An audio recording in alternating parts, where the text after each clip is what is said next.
kita melihat bahwa persentase angka kematian di Aceh ini cukup tinggi, sempat mencapai angka 4,06%.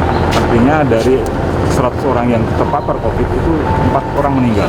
Ini angka yang cukup tinggi, di atas rata-rata nasional, di atas rata-rata dunia. Kemudian angka kesembuhan kita juga masih rendah. Ini memperlihatkan bahwa penanganan kita dalam treatment itu juga belum optimal. Nah, oleh karena itu salah satu upaya kita adalah memperketat protokol kesehatan dan pelaksanaan vaksinasi massal. Pemerintah sudah memberikan dosis-dosis vaksin secara gratis. Tolong betul-betul vaksinasi ini kita laksanakan dengan sebaik-baiknya.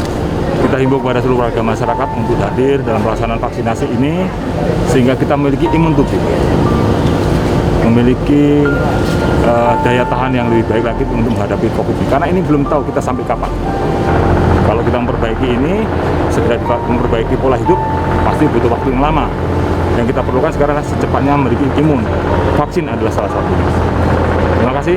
Mudah-mudahan ini bisa kita bersama-sama mengurangi penyebaran ini dengan melaksanakan